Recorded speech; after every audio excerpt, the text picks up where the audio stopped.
Bom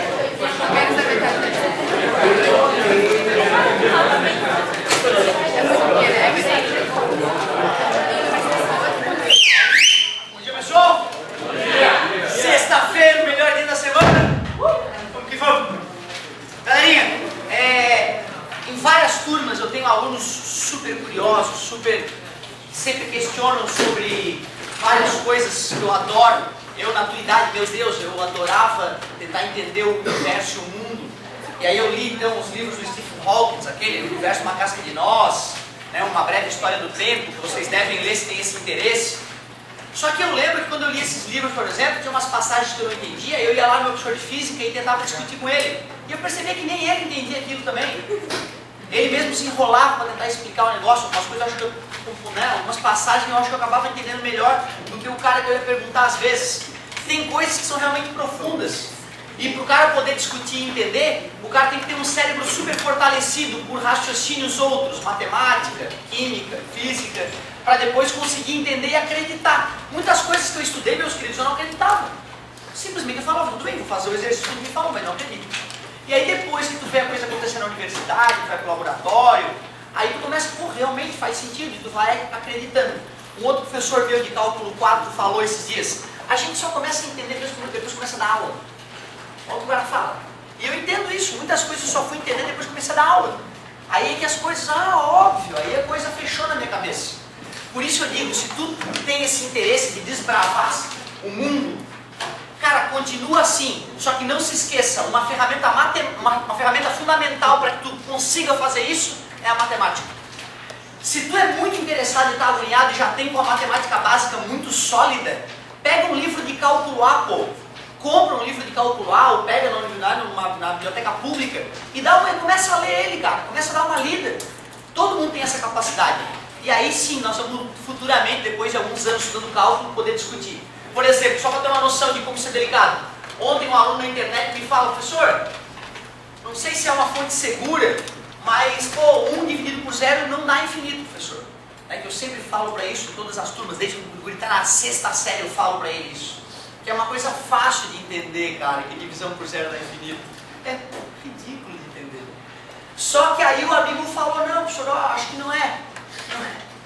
Tu imagina, cara, se 1 dividido por 0 não fosse infinito, ia ter que reescrever todos os livros de cálculo que já foram escritos. Porque a ideia de Newton e de Leibniz de cálculo está intimamente ligada com o fato de divisão por 0 dar um número infinitamente grande. E aí a justificativa que o Guri me apresentou para dizer que não era assim. Não, professor, olha bem, 2 dividido por 0 também é infinito. Então quer dizer que 1 dividido por 0 é igual a 2 dividido por 0, o que é um absurdo. Então, por absurdo, eu estou provando que 1 dividido por 0 não é infinito. Tu vê, ó, é até razoável a explicação, né? Para o leigo olha isso, mas não faz sentido. Se isso é infinito, e se isso é infinito, então isso é igual a isso. Então é um absurdo que isso seja igual a isso, porque 1 dividido por uma coisa não pode ser igual a 2 dividido por uma outra, por essa mesma coisa. Isto aqui não prova que isto não é isto, que isto não é isso. Isto aqui só prova que esses dois infinitos são diferentes. E qual infinito desses é maior? O 2 sobre 0 dá um infinito maior do que 1 sobre 0, né? Então tem infinitos e infinitos. Só isso. Mas tu vê, cara, é uma coisa bobinha. Mas a não compreensão dessa coisa bobinha revela uma fraqueza que não vai te permitir entender a natureza da maneira como ela é. Aí tu vai sempre estar cheio de achismo na tua cabeça e não é a verdade. A verdade ela é difícil de enxergar. Beleza? Só para, né, o guri tá no primeiro ano, ele está aprendendo ainda. Acredito que vocês já entenderam a ideia, mas não custa, só mais uma vez, né? 10 mil. Meu Deus, está ficando óbvio.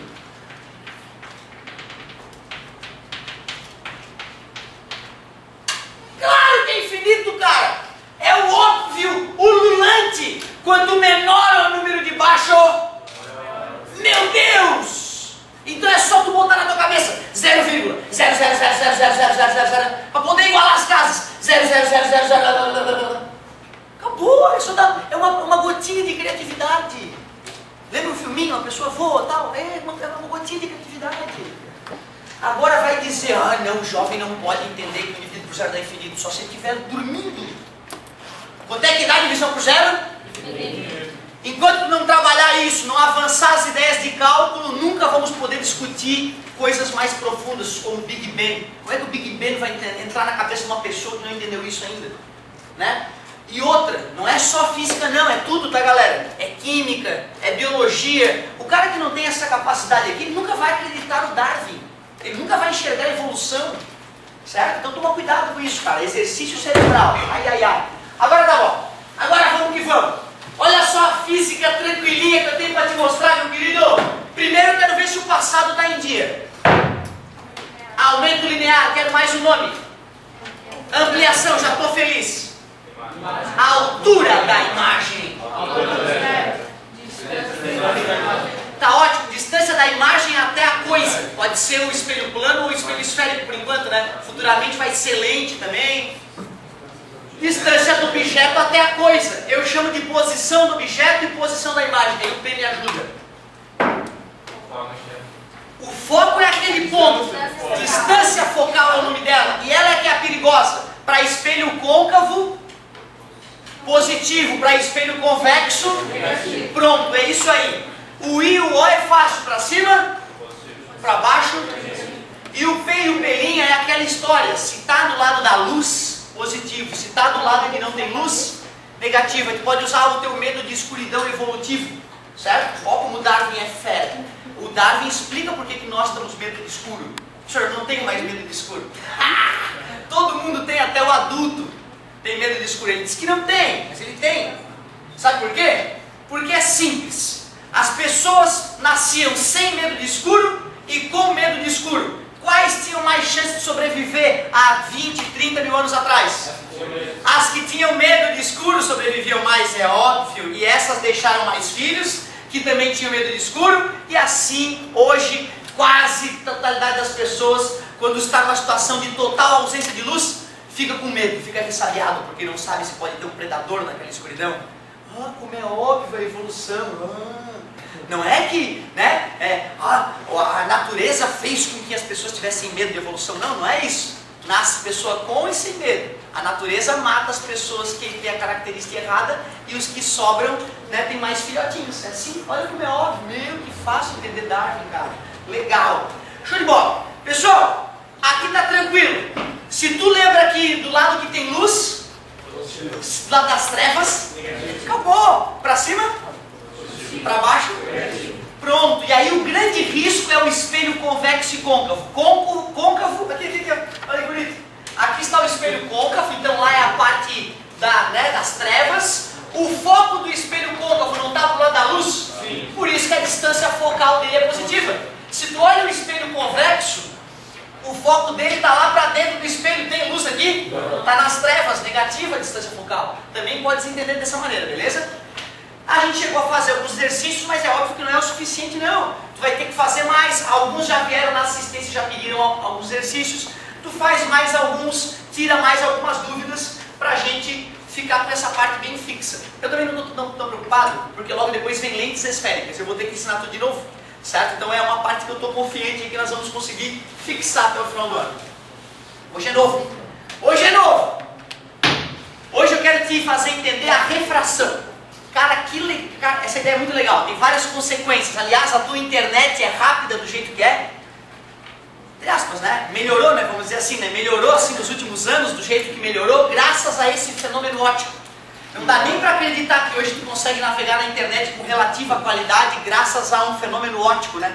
Parece que com a internet só interessa coisas eletrônicas, mas não é assim não. Olha que bonita essa ideia.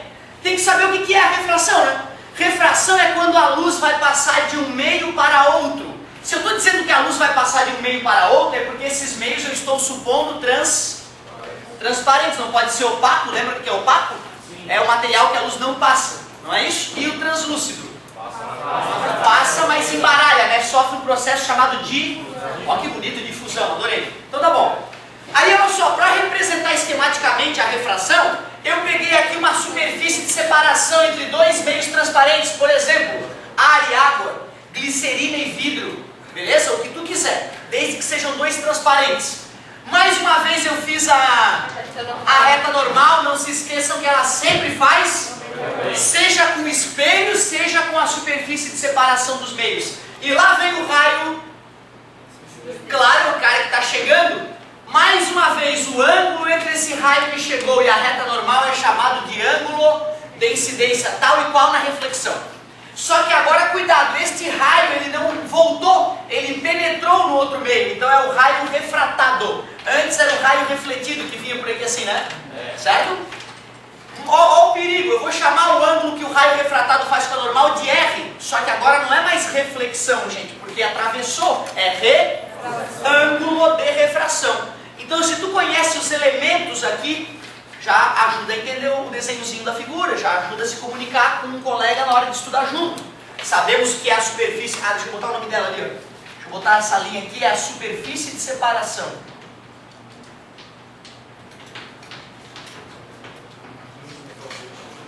Meio lógico, né? Mas não custa botar o nome dela ali. Superfície de separação. Outra coisa. Daqui a pouco tu vai ver que só de bater o olho aqui nessa figura eu já posso tirar conclusões a respeito da luz no meio A e no meio B. Daqui a pouquinho, só de bater o olho, já estou sabendo de um detalhe. Mas antes disso, para que tu possa entender a refração, eu preciso de uma ferramenta. Como vocês devem lembrar, a velocidade da luz é muito grande. A velocidade da luz no vácuo, que a gente representa por Czinho, são 300 milhões de metros por segundo, ou 300 mil quilômetros por segundo. Assim é no sistema internacional, né? Metros por segundo. É um número tão bizarro que a gente gosta de escrever em potência de 10.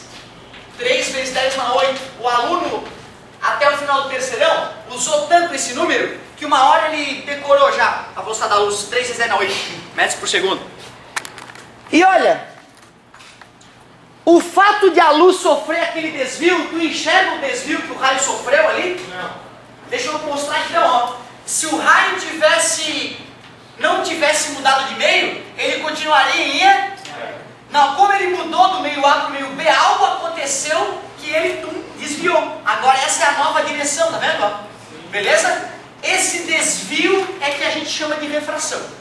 O desvio que a luz sofre ao mudar de meio de propagação. Só isso, a luz mudou de meio de propagação, vai refratar, vai sofrer um desviozinho, certo?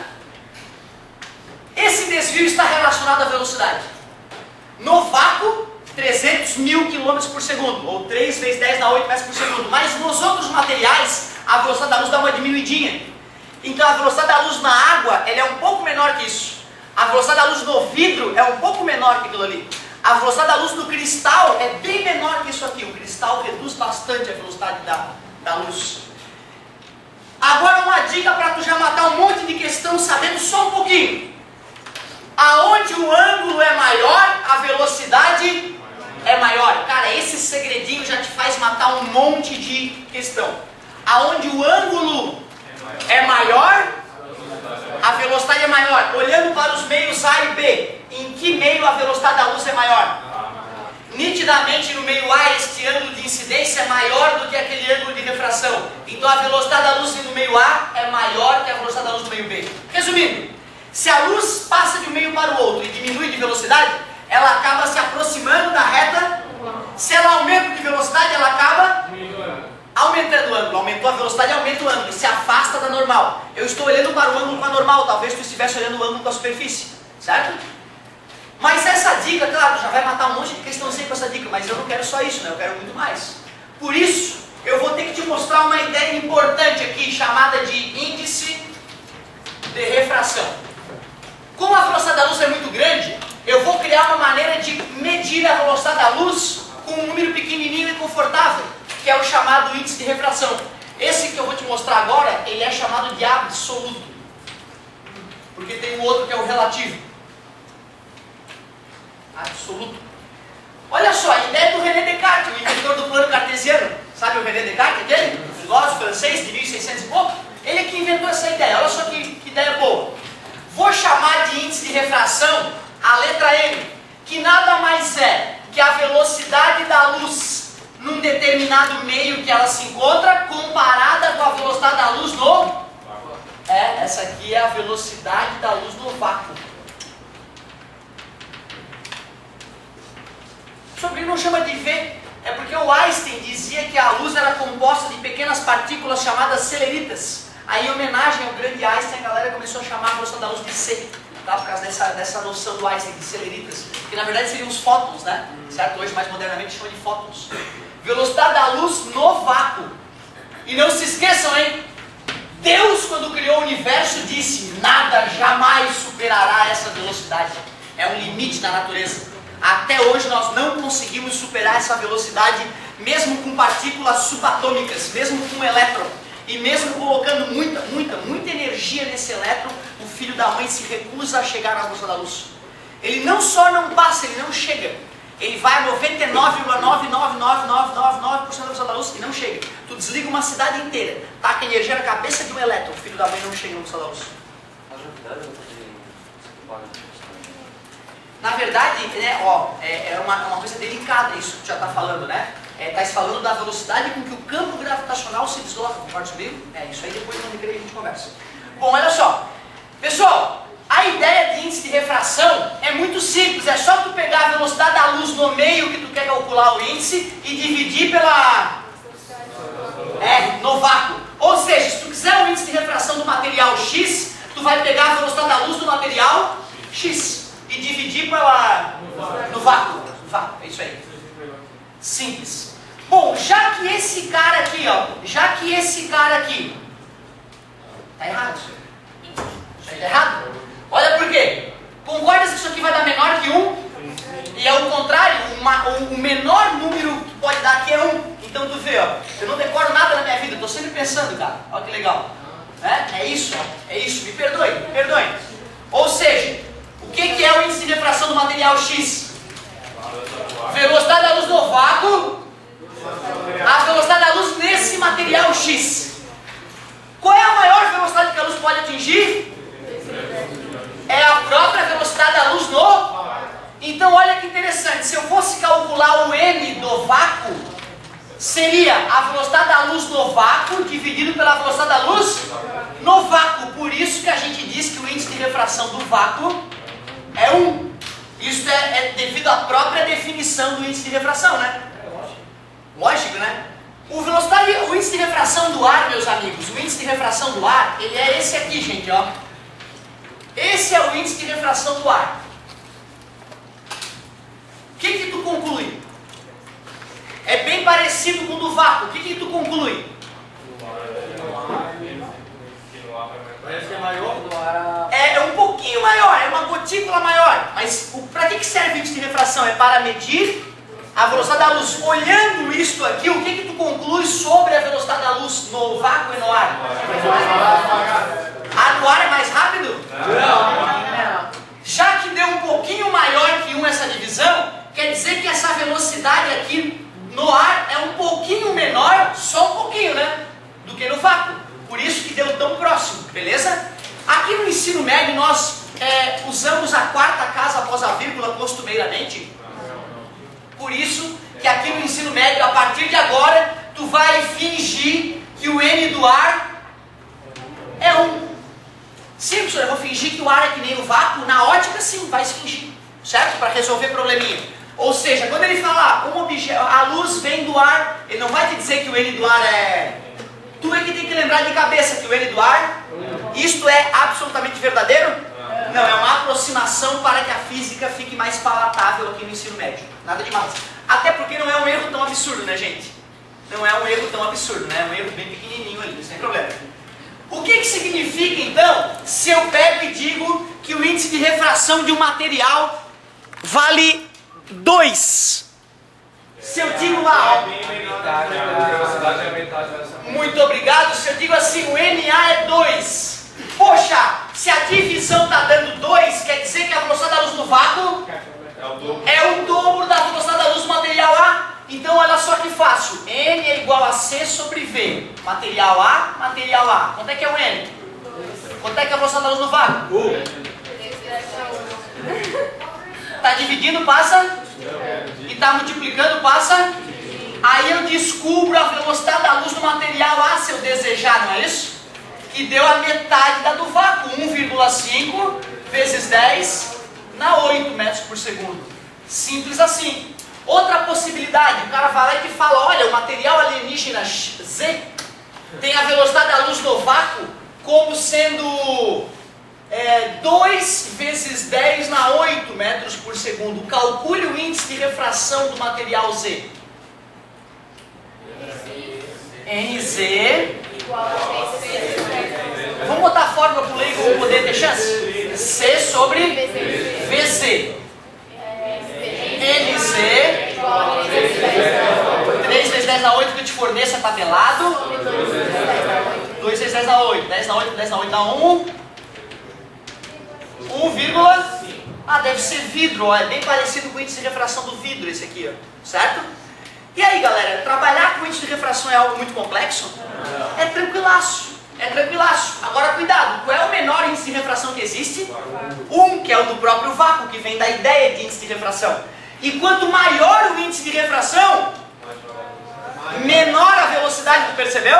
Né? Quando estava dando N2, a velocidade era 1.5 vezes 10 na 8. Quando o índice de refração é 1,5, a velocidade é um pouquinho maior, ó. Certo? Então, se o índice de refração aumenta, a velocidade diminui.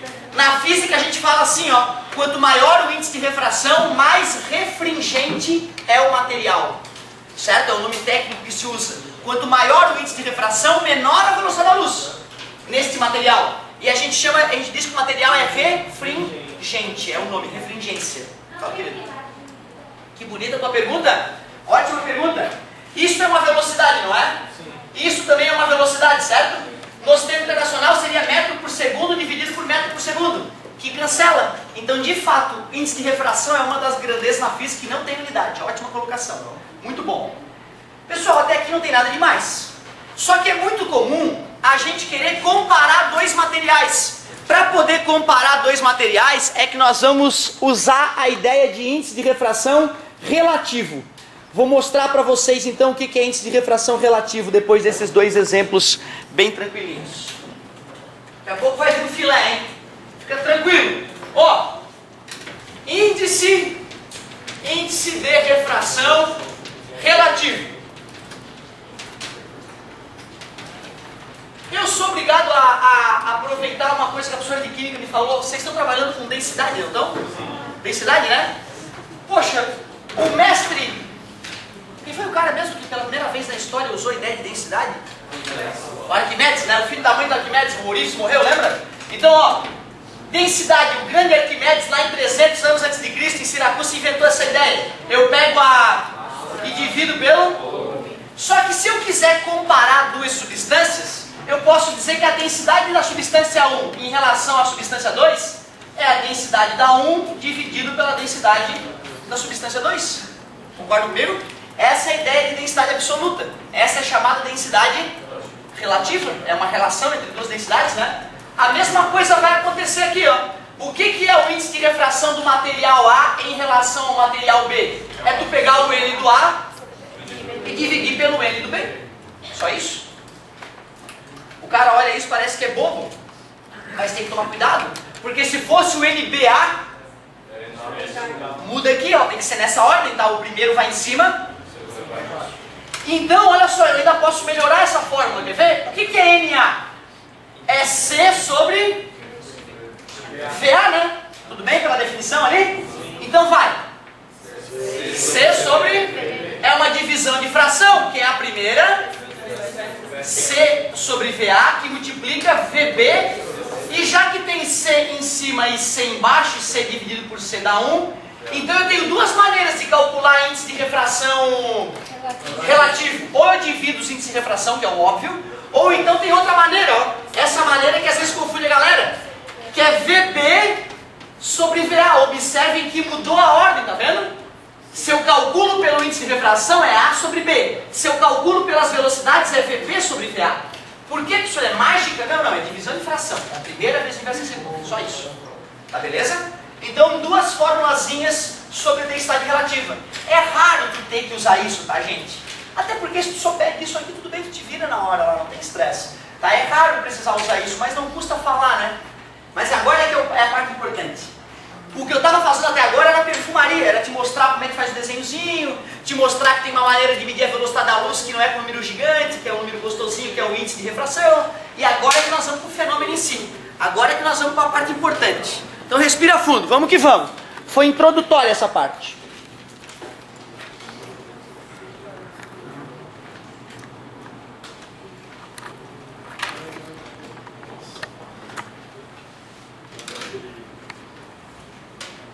dar uma geral aqui no quadro para a galera poder ver bem a aula, né?